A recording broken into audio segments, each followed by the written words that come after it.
Welcome back to the Spiritual Uplevel Podcast. I'm your host, Jeri Cristine, and today I have brought a very special guest, Astara Raven. That's such a beautiful name. I love it every time I say it.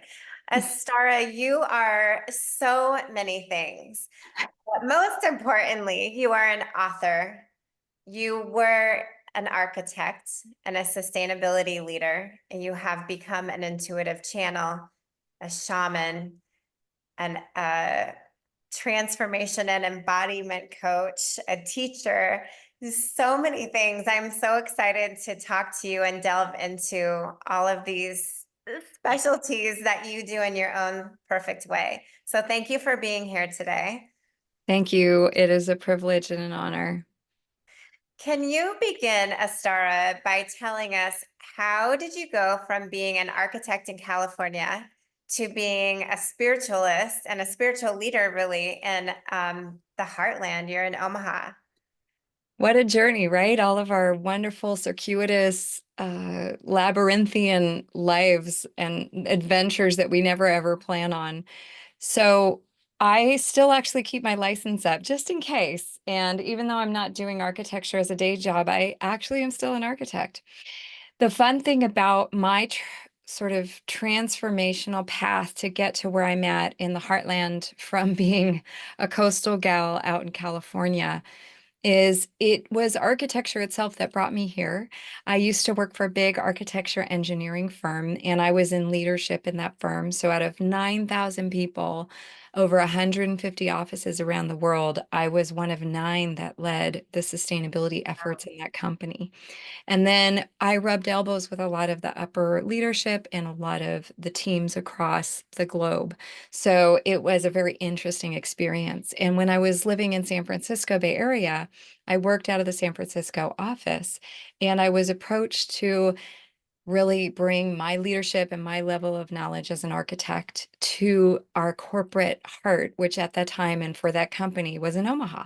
So it was a corporate move for me. It was a kind of a classic career move of, oh, I get to go play with the bigger leaders in this company.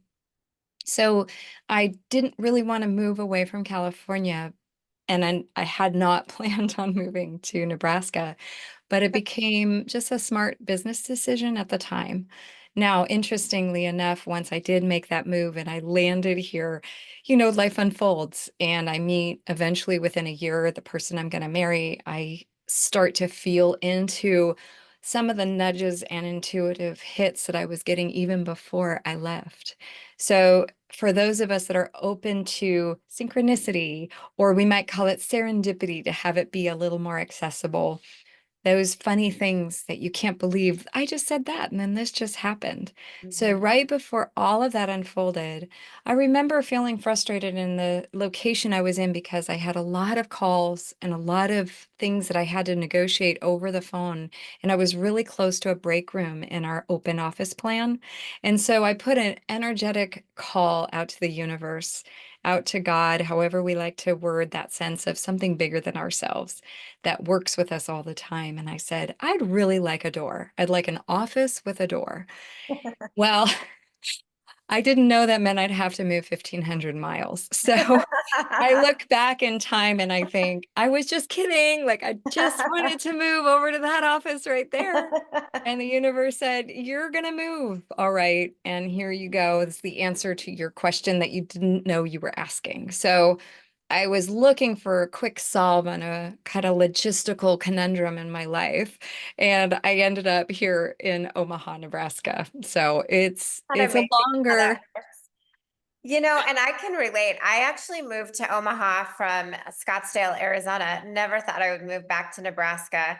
I'd been there for a decade, and I moved back. I met my husband here 2 days after I moved back. So, little plug for those ladies who are single. Omaha has good guys. They have good guys, and sometimes we're looking for each other.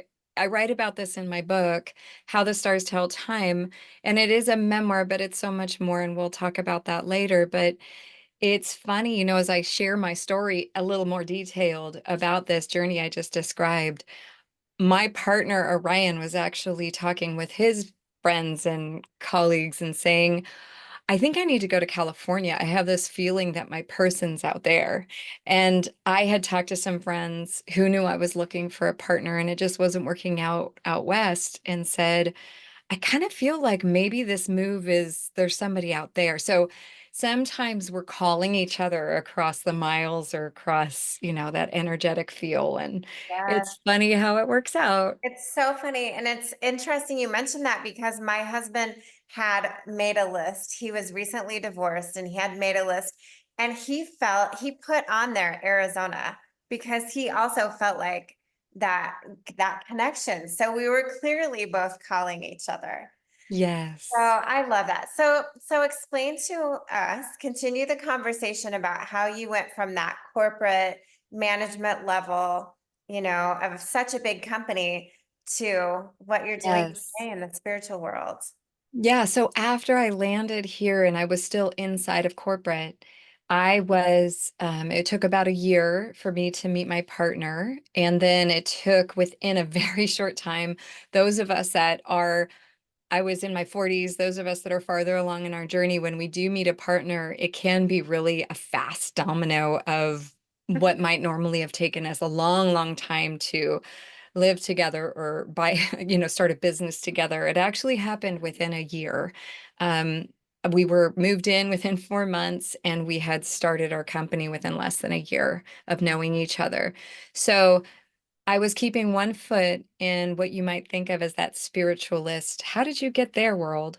And I was also still doing engineering and architecture at that more sustainability focus of a consultant. So it was both worlds at the same time. And for those of you listening in and others that have been in that, oh, I have this foot in this world and this foot in this world, it's a lot of work.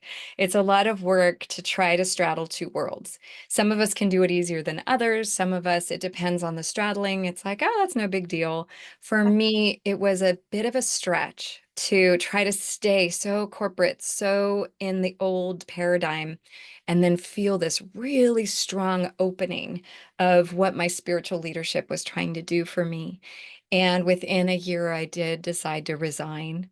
And it worked out. And I used my different funds and inheritance pieces and things that I had kind of gathered over a very long time and kind of funded myself and invested in myself to start the business. So here I am now. That was 2016 when I resigned in July. So 8 years later, a very different human. Wow. I have been straddling both worlds for the last 4 years, 3 years maybe. And I've been on the struggle bus. I'm not gonna lie. Mm. It hasn't been easy Mhm. for me. I feel like when it's not easy for you though, there's a reason. Like you have a calling. Like you're supposed to be on this one side, And Yes. so thank you for sharing that story because I'm sure there's others listening, but that one's speaking to me, even especially today. So thank you. I love Thank that. you for sharing your struggle bus. We I have so really many believe, similarities. so many similarities that I love how we get magnetized to the right person at the right time. Uh, There's I will go into more of this, but I believe that all of our struggles or the struggle bus that we hop on is for a reason, like you say. And I love that you said that. And I feel that if we can really honor and be loving and tender and compassionate with those struggles, eventually, I call it alchemy, but that's just a fancy word to say we change our relationship to it. And eventually we see it with new eyes, new understanding, and we are so much softer and kinder with ourselves about the struggle. And then in a funny way, the struggle itself gets harnessed. It's less of a awful thing and more of a, well, thank God this happened. yeah. So Yes. Like always what seems, if you can allow it and know that there's always the alchemy, then what seems at the moment like the worst thing in the world can eventually become the greatest blessing in your life. yeah. And I believe that one of the main goals of my mission as a human on this planet, doing pretty soulful stuff now, is to help people connect those dots, not to disregard the process or to bypass feelings that need to be felt, but to be able to hold both worlds at the same time, or both ideas or more than one idea at the same time, and not have to denigrate any one of them, but go, wow, look at the complexity. Okay, can I hold all this? Yeah. Yeah. Yeah, there's that expansion so that you can hold all of this. So that leads me into, you created a system, I want to call it, Yeah. called the Heartifact Archaeology Ecosystem. Can you explain what that is? Yes. So, as we've discussed, I did sustainability for a while. And in sustainability language, we call, the environment that we sit in, or certain climate zones, or places where whether we're designing a building or we're bringing an organization to an already existing scenario. There's a sense when we look to nature, we've got different ecosystems. There's a bigger global ecosystem. We might even say there's a human ecosystem, but there's using nature language and our understanding from biology. When we look to nature, if you look at even just a park that is more human shaped, those trees and that grass and the way everything is collecting, they're all informing and talking amongst each other under the soil. So that idea of an ecosystem was something I was familiar with. It was the world I lived in. It was the language I used.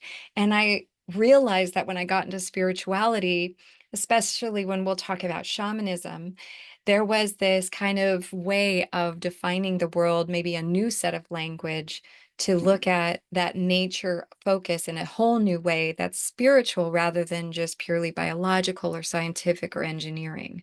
That we could take all that incredible science and then translate it to understand there's a spirit to this place, that there is something going on here, and there's a language we can't see. So a lot of my teachers and mentors in that space were starting to use words like nature is generous and nature is amazing and beauty is the signal of the good. And we were talking about nature and ecosystems.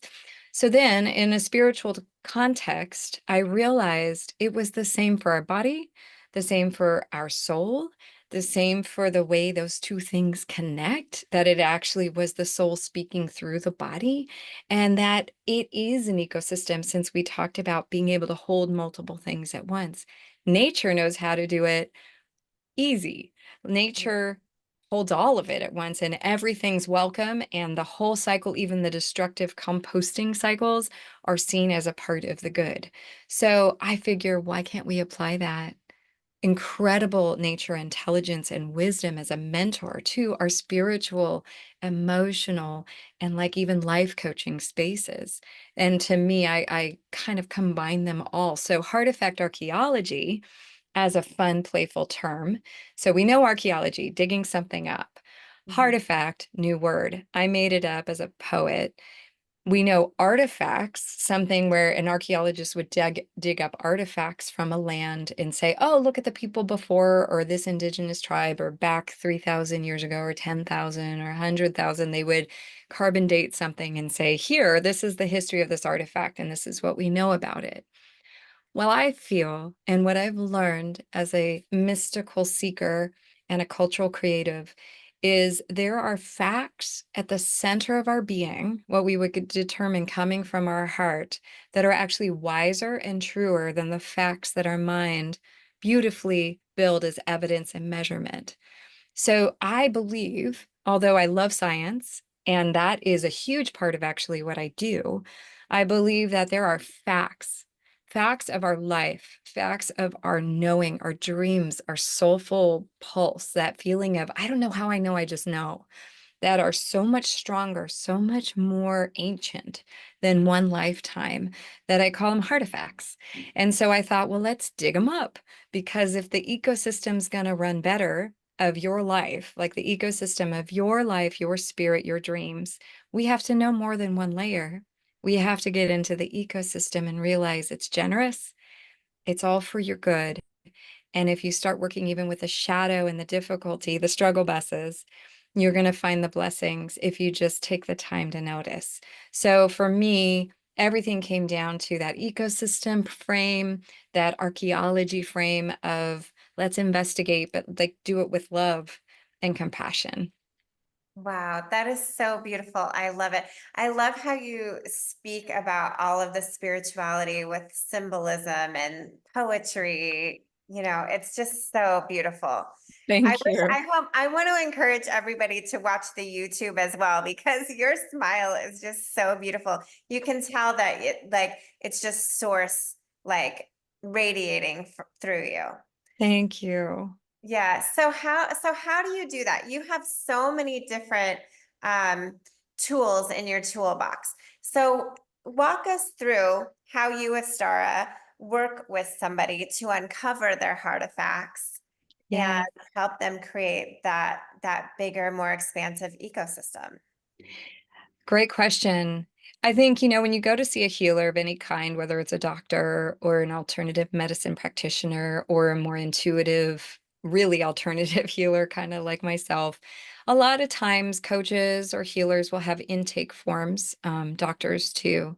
My intake process is designed around these concepts. So I have what I call soul star mapping. I ask somebody for their birthday, their location of where they're born, as well as the time.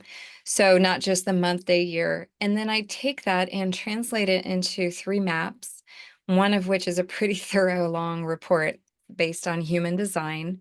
And for those that don't know these things, don't worry. Just know that when you're born, where the stars are in the sky, where the planets are, different resonances, what we would call numerology, different things that have to do with the pulse of your soul design can be pretty beautifully and accurately interpreted through different methodologies like astrology, human design, and numerology. So I do all 3 ecosystems, right? So Yeah. I look at it from multiple angles, trying to mimic the intelligence of nature. It's still limited because it's still interpretation from me. It's still just a moment of our birth. There's so much complexity to who we are, but Mhm. it's a great place to start. Kind of like if you would go get a blood test or you'd have a baseline marker when, maybe a chiropractor would take pictures and see what your alignment and structure is. So I kind of do a baseline. I'll have people fill out some basic questions and we'll have a first session and we'll see what is it that's coming up. Somebody might be more focused on the life coaching space. Like, I don't know what I want. What is my purpose? What am I here to do? I have this day job, but I feel a calling for this. How do I make that happen? And they're more focused in that life goal assessment phase. Some people are more in a trauma recovery space where they're, wow, my emotions are volatile. I am triggered all the time. I feel like I'm really having struggle in my relationships at work and at home. I could really use some support and therapy, although it's been great. Or maybe they've had it and it hasn't quite served them, or they've done it and it's not their favorite, or they're afraid of it. Mhm. I can bring a more emotional therapeutic level lens. Like, hey, let's talk about the little self and let's talk about your young self and let's look at what your struggles are. Then another person might come in and just be, all I want to do is talk soul.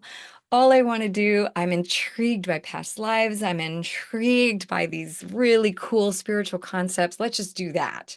And in fact, they're maybe wanting me to teach them how to activate those things in them because maybe they've done some trauma work, shadow work, or maybe they already know what their life path is and they just want to bring soul knowledge to it. I've worked with a lot of therapists, nurses, doctors, different coaches, people that are already professionally quite developed that just are excited and intrigued about the soul space. Like, how do I bring that to my clients? Teach Yeah. me. So I am getting all types of clients. And yet, even with all those different 3 kind of vantage points, almost everybody has a little bit of healing work emotionally. Almost everybody needs some activation at a soul level. And almost everybody is going to want to know their life goals and dreams, how to make it more in depth. So even if somebody enters from one of those 3 things, the therapeutic, kind of emotional, that healing space, more the life coaching kind of goals orientation, and or soul, like mystical, ooh, kind of juicy stuff. All three are going to be at play. So we just figure what's the priority. And then we start from there, because any place you start will get you where you need to go.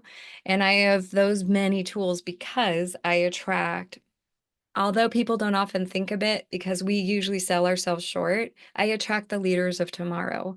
I attract the people that maybe it's 5 years from now, maybe it's 5 days from now, maybe it's 5 months, but they're about to be a leader. They just don't know it, or they're already a leader and they want to deepen it, Mhm. or they're excited that that could even be a concept. So even though I do all these different things, I'm creating multidimensional leaders of tomorrow.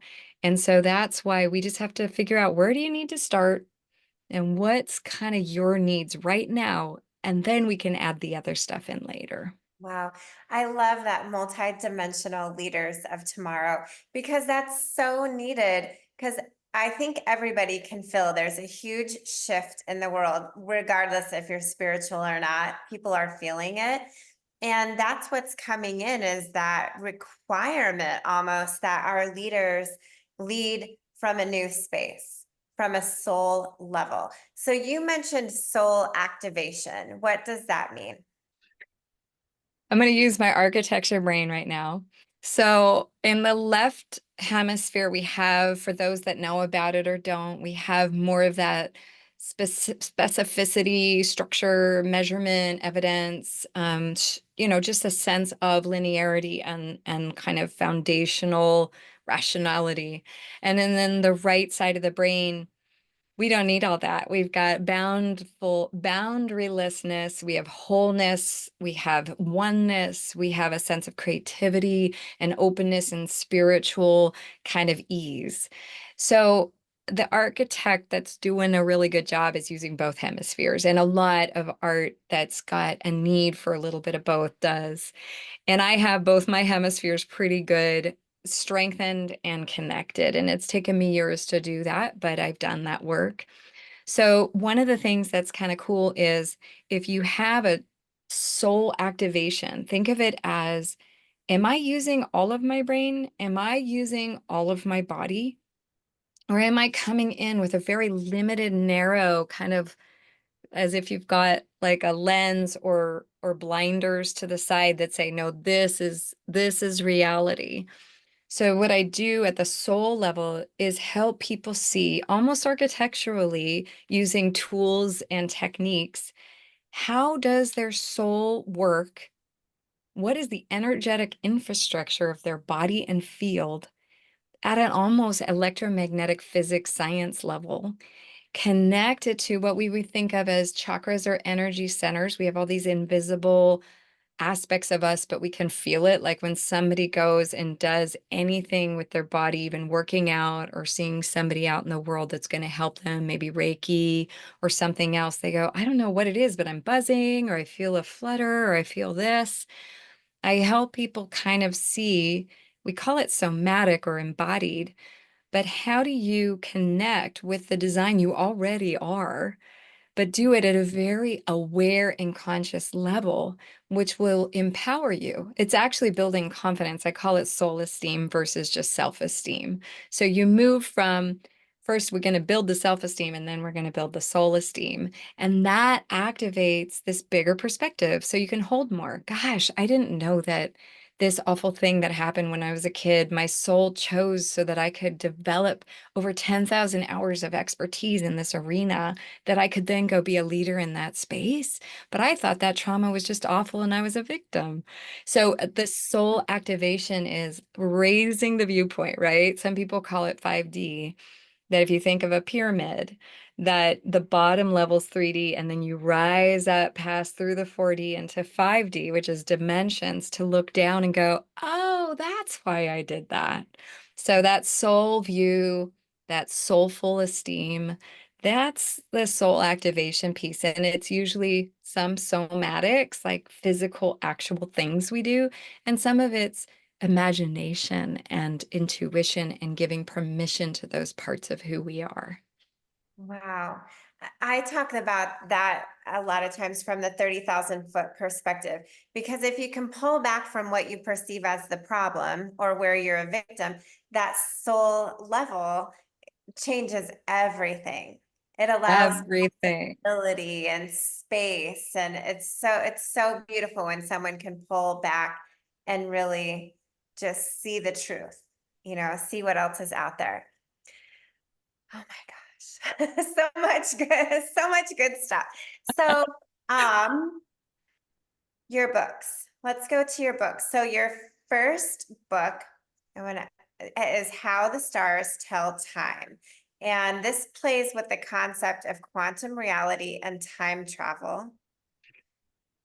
You mentioned that time travel is real. Can you explain? Yes. So this book, which is kind of fun, it's artwork from a Ukrainian artist, Daria Halazatova. And Beautiful. this is me talking to me across time. And I don't know if folks can see it, but there's Oh my kind of God. little stars, and she did such a good job. That is so So cool. thank you. I love her artwork. You guys follow her on the socials, Daria, and it's Hala Halazatova,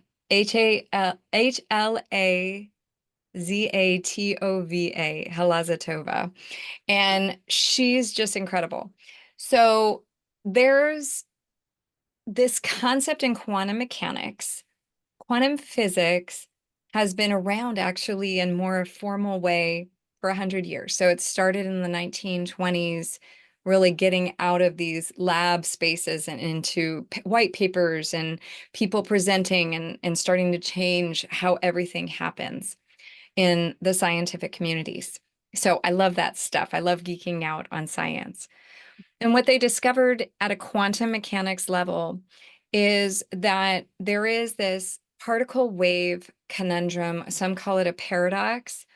The idea is a particle is like 3D solid, like, oh, here's this particle, we can see it. And then a wave is kind of inferred energy. And what they did is they did this slit experiment where they were shooting a particle down and they were observing it. And every time they observed it, it went to a particle. And when they stopped observing it, it went to a wave. And that was really intriguing to them. There were other experiments as well, not just this slit experiment. And I write about this geeky stuff in my book. So the fun thing about my book is a part one, it's called Quantum Wilderness. And then a part two, it's called Time Travel. So what I did is I realized my partner and I, one of the things I didn't mention earlier, but I want to just kind of clarify, as I was doing all this stuff from corporate to intuitive, healer, leader, spiritualist, I was doing sound. We have gongs, we have singing bowls, we have didgeridoos, we have flutes. And we had been doing this for a while because we realized that that was the space where people could rest and relax.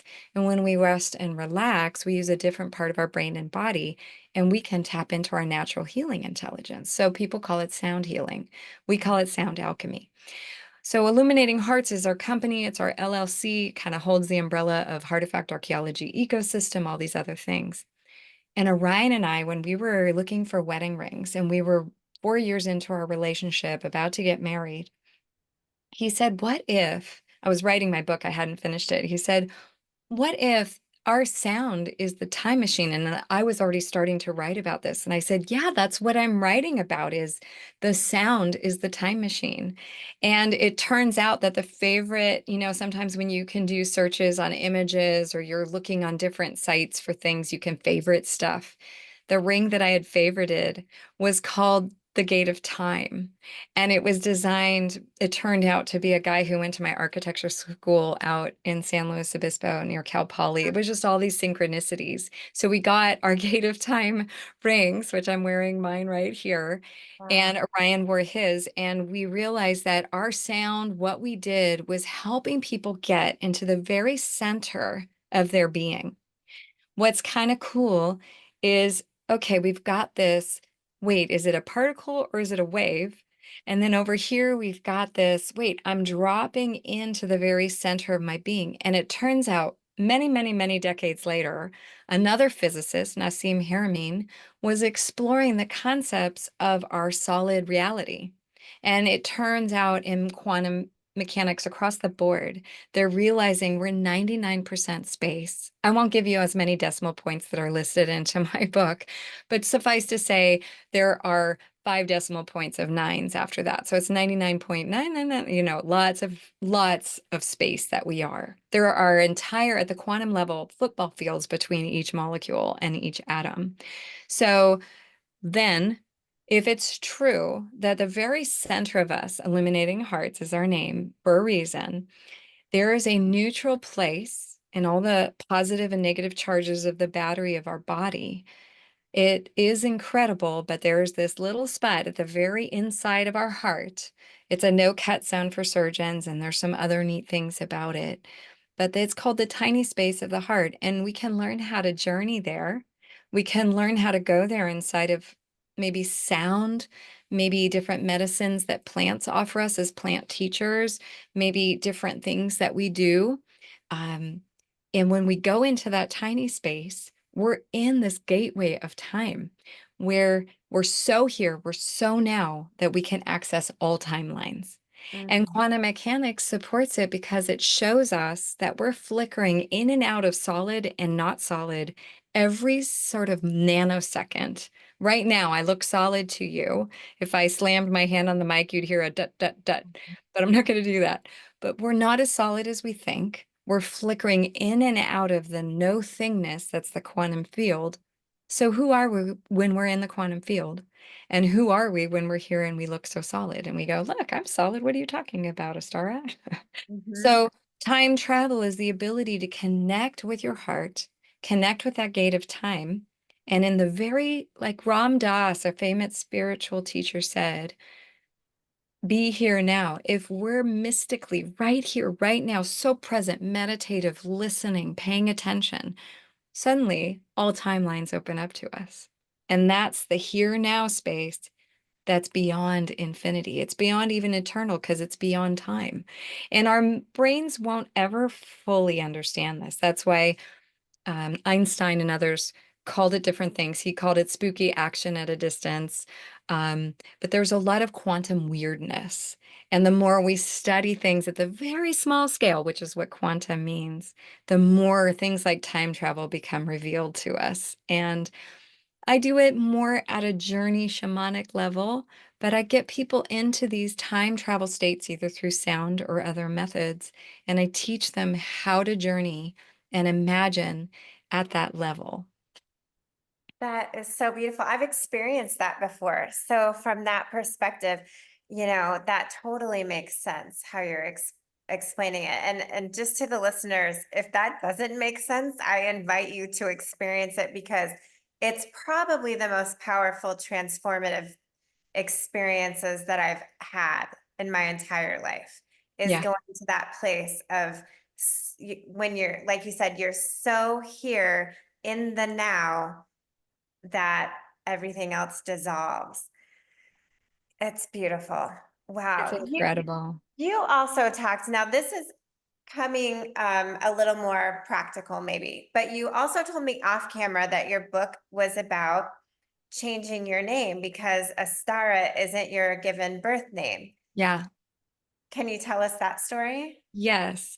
So my given name is Lily Livingston, and it's lovely alliteration, Lily Marie Livingston. My mom's name was also Lily Livingston. So I grew up as not the second because she had a different middle name. But as I was writing my book, I was getting into genealogy and ancestry. And I had ancestry.com and I had, kind of built my family tree on my mom and dad's side and gone back as far as I could on each side.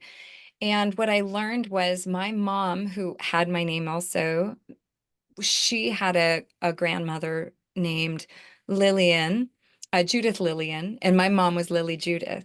So I thought, oh, cool, I'm going to learn more about that. And in that process, I discovered a lot of context for why my name might have been changed. But at the time, way back before I wrote my book, I just had this name come to me.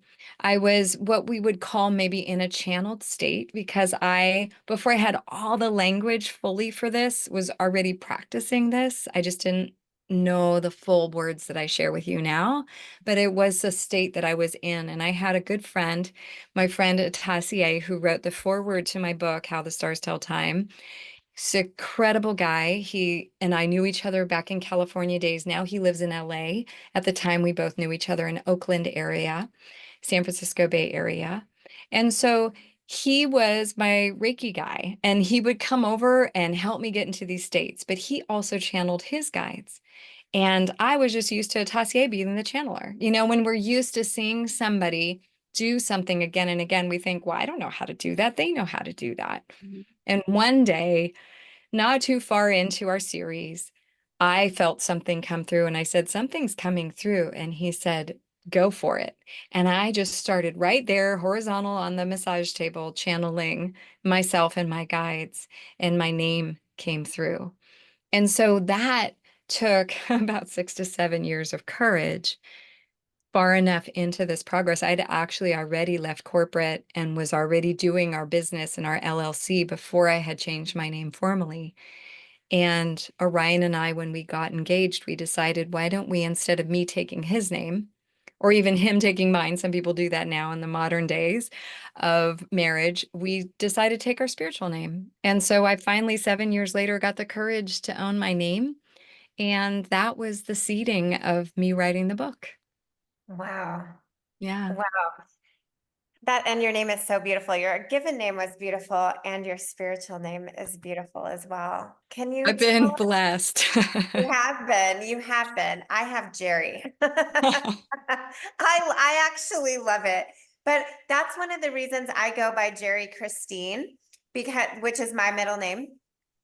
My last name, my married last name, is so hard to spell and and say. People never know how to pronounce it. And the more that I started being in this path, it just didn't resonate with me as much. I mean, I love my husband, I love my family, my in-laws. And I finally told my husband, and he was like, well, go do it. He was supportive of it.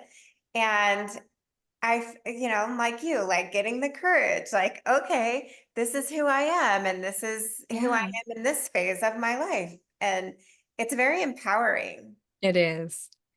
It is. And when we talk about how do you activate your soul, that was a great question earlier. And I was talking about energetic infrastructure and architecture and all these things. One of the quickest ways that you can kind of step into a more soulful version, it's always there. You're always there. Your soul is always there. But when you give it power and you give it space and presence and permission, me saying my given name as a not my given name as a birth, but my given name as a sort of a star goddess and, a person who's connecting to my cosmic wisdom at the level that I am. As soon as I started saying I am Astara, things energetically started to shift in me. I started building circuits and capacity for more of my leadership. It's coming into a name that you've always wanted. I've talked to people, clients, I help them with this. It's actually described in my book, How to Do It. More that we can honor what we really want to be called, it's power for Yeah. sure. Yeah. So you also talked about channeling, and your second book, is called the Guidebook, which you're working on now, right? It's a Yeah, compilation of live channeled sessions with your guides, the Galactic Council. Can you explain to us who the Galactic Council is and how that works? What information is coming through? And you bet. Um, all of us have guides. You might call them something different. Some people might be more comfortable with angels. Some people might separate it out and say guides are different than angels. Some people might just call it like teachers or some other term. You might be more preferring working with ascended masters or, for a while, I worked with Jesus for a long while in a very direct way before I was channeling my guides. And Jesus was kind of my main guy. So it just depends on who you're drawn to, magnetized to. It can be different phases in your life. It's not, even though they're always with you and they've been with you for lifetimes, it's okay to not know their names. It's okay to not know how to describe them. You might even not hear them or see them, but you might just have a feeling of, I'm not alone and I feel something is happening. I'm being kind of like, hey, go this way. So I believe, and that this is something that came through in my book as I was actually finishing my book in live time, because I started my book in 2017, I published it in 2022. And in 2020, during COVID, in the first month of it, boom, my full channel started happening. I was channeling before, but I wasn't hearing full sentences from my guides. It was like feelings and tonal quality and a word here or there, or a sense of pictures, or like stuff from my clients, like go in this direction or do this. I was already working with them. But I was sitting in meditation and all of a sudden paragraphs were coming through and I didn't know if I was going to write it or if I was going to, what I was going to do. So I started trying to write them down. I couldn't write fast enough. So I had to get a recorder and a phone. Those of you that know how to use voice memo or something equivalent on your phone, you can easily record something using a device. So I started recording it. And when I did, it blew me away, the information that came through. Although I am a deeply beautiful human, as a lot of great wisdom I like to tap into and teach, this was next level stuff. And I knew that I wanted to be how I wrapped my book up. Because in anybody who's being an author, it's like, okay, how do I close this book up? How do I get to the next one? Because I knew the beginning and the middle, but I didn't quite know what the end was. And the guides came in and they wrapped up the end of my book. So that was How the Stars Tell Time. The Guidebook, which is the current book, is right now just live video recordings and transcriptions from those videos. People who follow us on Patreon or who are in my online school, Inner Space Academy, have access to the book. And so it just depends on if there's a listener who's like, ooh, I want to learn how to do that. They can go get that through those two forums. One is like a lower price point just to make it super easy. And the other is, oh yeah, that and all these other courses. So it's a little bit more costly. But the guidebook is going to eventually be hardbound. It's not yet, but right now it's this exciting new model where instead of me in the quiet of my business home or, another space, sometimes I'd get the messages while driving and I'd record them that way. I sit with an audience, I bring a message through, there's Q&A after, and that's all part of the chapter. So we've done 7 chapters and I've mixed 6 and loaded them into the system for streaming, and 7 is being worked on right now. 8 is being recorded at the end of October, and then we'll have 9, 10, and 11 by the end of this year. So if people want to be a part of that are local, regional, that want to do the live thing, they can come. Otherwise, they can eventually just stream it if you're remote. So the point of the guidebook, though, is kind of the stuff you and I have been talking about. We can have a direct revelatory moment. All of us can talk to God. All of us can hear from our guidance. All of us can hear all this great wisdom from our soul. And we can even maybe some people already feel strong in mediumship. They're not necessarily putting a plaque out or a business, but they say, I felt my dad come through that just passed, or I was talking to my great grandfather and I don't even know his name, but I feel like he was my dad's dad's dad. There's this feeling that some people have a comfort level with mediumship, but in the channel, we can access any of those things. So my teachings inside my school, Inner Space Academy, I teach what's called setting up the cosmic conference call. And the cosmic conference call is, okay, I've understood my energy. I can get into the center of my being, literally. And now I've opened myself up through my soul esteem and this strength of permission to hear, like we're having a Zoom call with our guides. Everybody's got a screen, everybody's there, and I can talk with the whole lot of them, my higher self, my guides, angels, ascended masters, loving ancestors. They're all there. Even soul family that aren't blood ancestors, but they are beings that you've like circled through lifetimes with. So if I see one thing that we're heading towards as a humanity, it's moving from this concept of the authority is out there to the authority is here. That, oh, they're the experts out there that can hear God or guides or my guides or their guides or what have you. Oh, who am I? I couldn't. My job in the guidebook is to empower people to know they can do it too. And it's a lot easier than you think. It's a little bit of body stuff, a little bit of energy stuff, and a whole lot of permission. And then when we do that, it's incredible.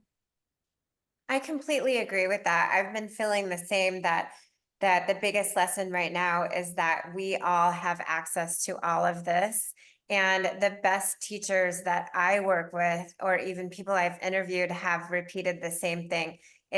There's no more outsourcing of our spirituality. It's all within us.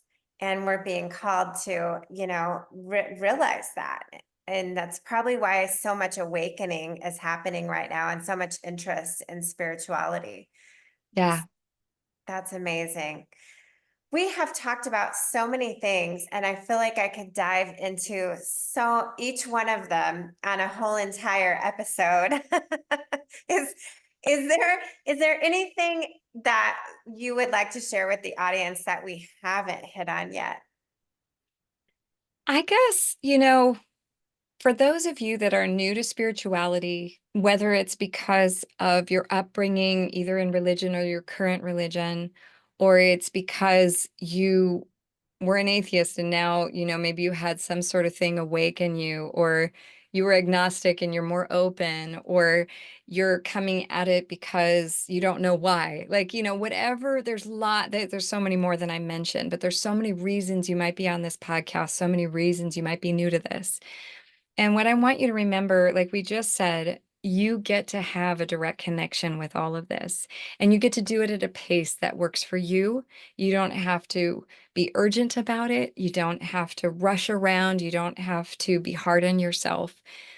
You're exactly where you're supposed to be. And I'm really excited you're listening in, because that means we all delicately rearrange the quantum wilderness and all the particles to say, oh, I'm right here, right now, listening to this right here, right now. So welcome. And just know that, like Jeri was saying, like I am saying, the power is inside of you. And the first chapter in the guidebook is you are never alone. So I just want to say, if there's one thing I can pass on, is those dark moments when you're just like, why did I come to this planet? Why am I dealing with this struggle bus? And the same struggle bus I keep buying a ticket for. Just know that there is some weird, wonderful, blessed reason. I'm going to quote our another great leader out there, Glennon Doyle, and she wrote the book Untamed and many others. And she made a word. I love making up words. She likes it too. And she calls it brutiful. So the brutal and the beautiful coming together. And just know that if there's something brutiful in your life right now, where it's like a little bit beautiful and a lot brutal, it is a part of your path. There is no like, how do I get around this? It's like, how do I get through it to get to the magic? So the tools I'm about are here to empower you, give you permission slips. I'm kind of like a soul cheerleader going rah, rah. And just know you're not alone. You're never alone. And the very struggles that you're in are your best friends trying to get you where you need to go. Oh, thank you. That is neat. That is a point that is so necessary to hear for everyone. I just hope everybody runs out and buys your book, How the Stars Tell Time. I know we will. I know my family will be for sure, and we'll be waiting for Yay. your next one. Astara, I always ask my guests if there is a book that they recommend that our listeners read, and you've mentioned a few really good ones. What's other than yours, what Yeah. one book that stands out the most for you? You know, there's some really my library, I have like a spiritual library and then a more scholarly intellectual library, and I guess it depends on the person. I think And this is going to go back to my given name.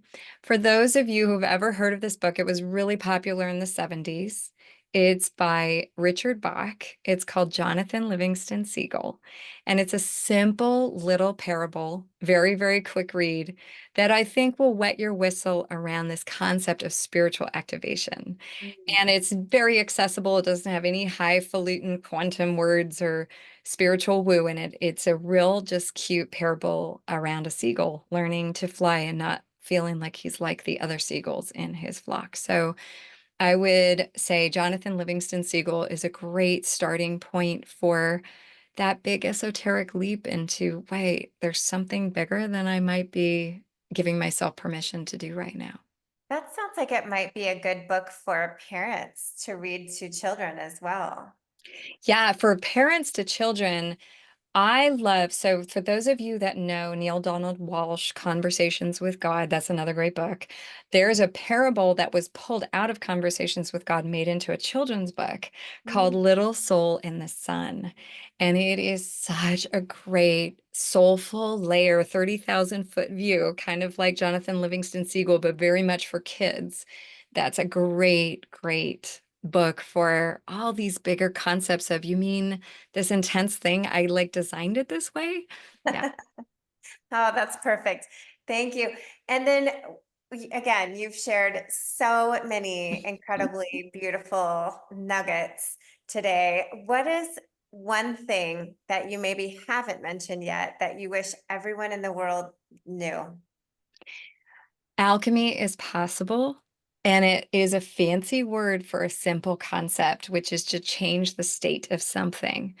And we all want to do that with our traumas. We want to change our relationship to them so that we're not so charged. Some of our traumas are just going to be charged. So don't be hard on yourself if you're still kind of activated or triggered by things in the world, no matter how much therapy or healing work you've done. But you can change your relationship to the trigger itself, to the activation. It's these ideas of that like pulling up and looking down. So alchemy is possible. It's a lot simpler than you think. And my entire book, How the Stars Tell Time, is kind of just a love letter to you can be an alchemist. You're already an alchemist. So the simplest thing, I'm going to give you a tool of alchemy. It's kind of also shamanic, but that's shaman just means one who navigates between what you can't see and what you can see. So I'm going to invite those that are listening, especially hopefully you're not driving. If you are, just keep driving and know you can try this later. But if you've got a place where you can be quiet, all you have to do is just close your eyes for just 5 seconds and then open them. And what Jesus said in the Bible, he was an incredible alchemist. He said, "Behold, I make all things new." So let's say you're in one of those activated spaces. You can't quite shake it. Everybody around you is being whatever they're being, and you can't control them, of course, but you can control your world and your viewpoint. Not to squash or suppress or denigrate or force, but just say, what if I close my eyes and I open them to a new dimension of seeing right here, right now, even in this activated space? That's all I have to do is just close my eyes and open them. You're in a new dimension. This is what we call alchemy, and you have just changed your relationship to something simply by closing your eyes and opening them. So we're all more powerful than we think, and there's more of it in my book, and in my work, if you want to go to the online school or you want to just do a one-on-one session with me or come to some workshop, you can check it out on our website, astararaven.love. But you are an alchemist. You may not have given permission to it yet, but it's so simple. Oh my gosh, Astara Raven .love. Everyone go out and buy her book. Thank you so, so much for being here today. I have enjoyed this conversation more than you know. Oh, thank you. It's been such a fun thing. I love talking with you, and I'm just grateful to know you. Me too. We'll have to do this again. Yes.